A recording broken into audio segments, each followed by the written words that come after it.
Yo, you guys, this is Blacklist of the Abyss, and you're watching my review for Magi, the Kingdom of Magic, episode 23. And in this episode, it's all about the medium, pretty much. It starts off with Aladdin summoning all of the djinn that were there, all the djinn from all of the dungeon captures that were there. So Amon was there, Laraje was there, Astaroth, Phoenix, and whatever other one that Kouen has. He materialized all the djinn because he's a Magi and he can do that kind of thing.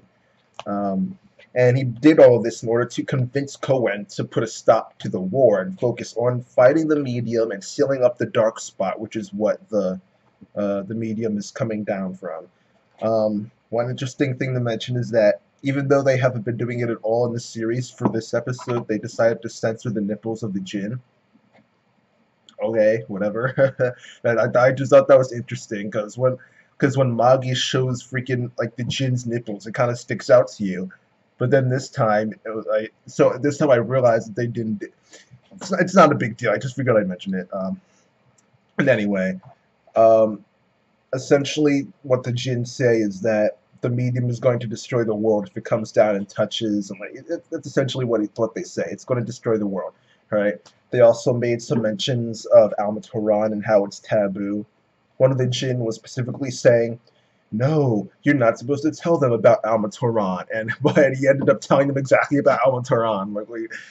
Like, that's taboo. You shouldn't tell him about this and this and that and that. And he's telling him exactly what he doesn't want them to know. I thought that was funny too. But they also mentioned Il Ilah. All right, that is the father that the medium is bringing back. Il Ilah is what Al Thaman is using the medium for in order to bring back. He's the father, I guess you can say. Um, that his name will come up later on. By later on, I mean like the next season. But just to put things in perspective for you guys, this arc in the manga ended in like September, so the manga is not that farther ahead. All right, so yeah.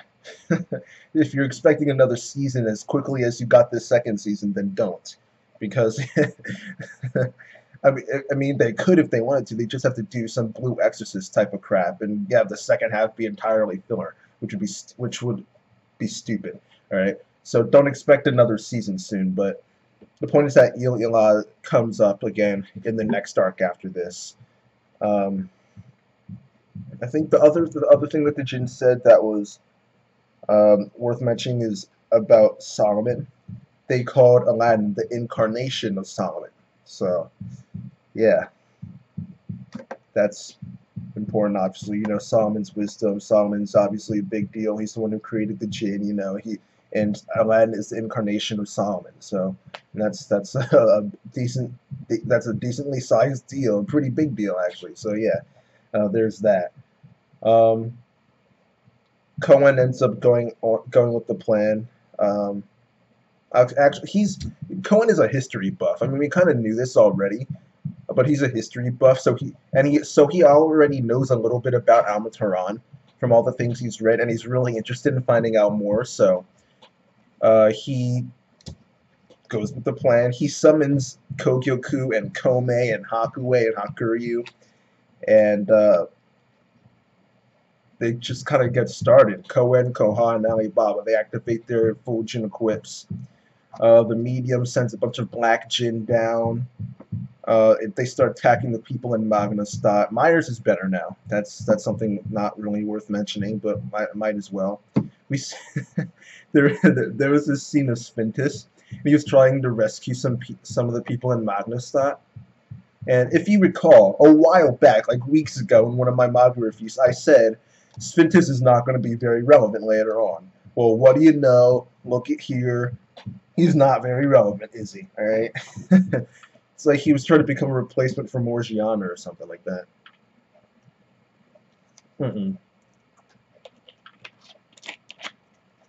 Not gonna happen. But speaking of Morgiana, well, no, never mind.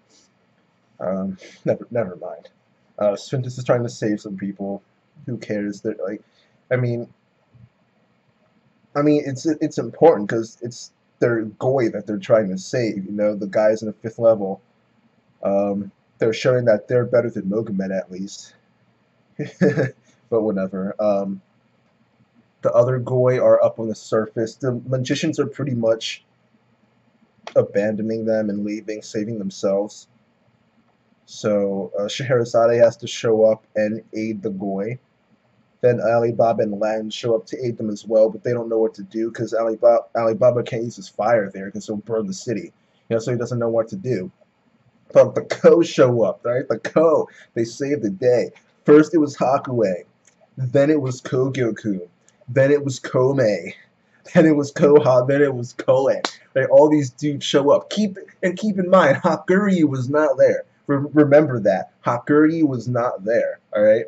He received an order from Kouen, who is like second most powerful person in the Ko Empire in terms of like authoritative power. I mean, Gyokuen's number one, obviously, because she's like the current leader, you know. But Kouen's number two, and he received an order from Kouen, and he's disobeying it, right? So keep that in mind. All right, Hakuryu is not there.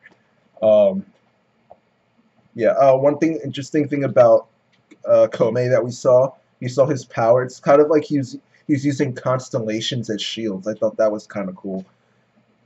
He was kind of just like using them as like little shield like barrier things and like blocking them, like sandwiching them together. Like it was actually kind of cool.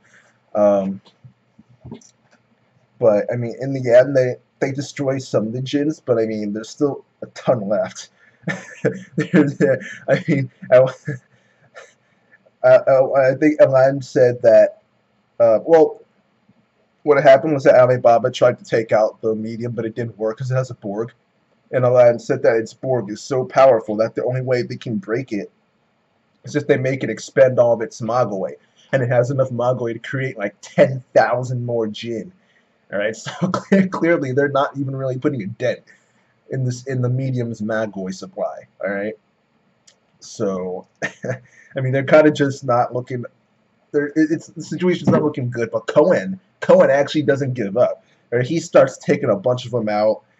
He at one point what he does is he switches his djinn equips a couple times, and he extracts lava from the Earth's core and uses that to replenish his Magoi because he has a fire-based djinn, so he can absorb the lava in order to get more Magoi, which is it's what Alibaba did back in Balbad when he had the oil and he created the frictions, created the fire, absorbed the fire, and used Amon's sword one more time, even though he was out of Magoi.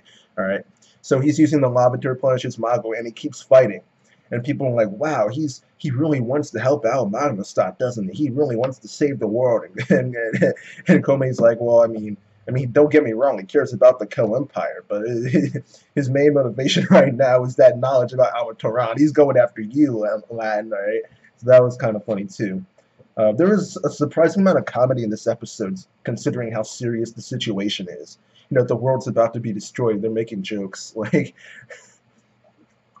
I mean, I don't know. It's kind of out of place. I mean, I did laugh a couple of times, but I mean, that doesn't mean it's right to put comedy in a serious moment like this when the Earth's about to be destroyed and the situation's not looking good for you. It'd be like if oh, no, actually no, yeah, actually yeah. I was going to say it would be like if with the situation going on in Naruto right now in the manga, if they started making jokes. But then I remember they did actually make some jokes. Ten Lee and Guy did. They were making some jokes too, and that was equally bad too. That actually was worse. But the point is that you need to read the situation when you're making a story. Don't put in comedy like it's just it's. I mean, like I said, I didn't laugh a couple of times, but still, I mean, it's kind of it's just out of place. That's exactly what it is. It's out of place. All right, but whatever. Kouen taking out some djinn, some black djinn. Then he gets Alibaba to help him out as well. He absorbs some lava too, and they both use their extreme magic. We have Kouen using Astor Incarade, and we have Alibaba using Amol Albador Saika, which is that attack he used in the opening with the guy made out of fire. And then the two combine actually, so it's like the guy with fire is holding the fire dragon that was created by Kouen. He's using it as a sword. He swings down, and it looks like they destroyed the medium. It did, but I mean, it just the way it just doesn't seem right. Like, first of all, there's like 2 episodes left, so it's not like the next episode's the last episode. All right, there's still 2 full episodes left, so that alone makes you think, well, is it really destroyed? And the second thing is that it just the flow of the episode. It wasn't like you would think that the defeat of the enemy would be like some big moment, but it kind of just felt like just another attack, you know. So like the way it flowed and the way the episode just ended like that, it's like so it makes it feel like not a big deal when the defeat of the enemy should be a big deal. So it makes you think like, is it? It looked like they destroyed the medium, but did they really? Um, I don't remember how exactly the medium was defeated in the manga, so I'm not like trying to spoil you with. I'm not trying to spoil you while pretending that I'm not trying to spoil you. I'm not like pretending like this is just a theory I've come up with. Like I actually forgot how the medium was defeated, so um, but whatever. I don't think it's over yet. Um, yeah, that's about it. Um, yeah, that's it. This episode was cool. I guess the main problem I have with it is, well, it's not the comedy thing. That's minor. But the main problem I have with it is that the main villain in the arc right now is not a person. It's a thing that creates more things. It's like, and it's not like, I mean, Aladdin calls it a living thing because it has Magi and a Borg. But I mean, let's be honest. That's not. I mean, I don't. I mean, it's not really a living thing. I mean, come on. I mean, it is, but it's not. I mean, it's not. It just doesn't fit as a main villain. Like your main villain is a ball in the air. I mean, that's just kind of lame. That's the main problem I have with it. It's that the villain is just kind of stupid. I mean, and all it's doing is creating djinn. So in reality, the main villains are a bunch of djinn, mindless djinn that just randomly attack and like destroy things. And so essentially, those are the main villains. I mean, it's kind of lame, but maybe that's because the final ace core isn't there. That was a really bad. That doesn't even make any sense. I was trying to link together the villains being lame with the lame empire, but it didn't even. It did. Wow, it was awful. Wow. Like, let me just end the review here. This episode gets a 7 out of 10. That's it. Rate, comment, subscribe, and I'll see you guys next time.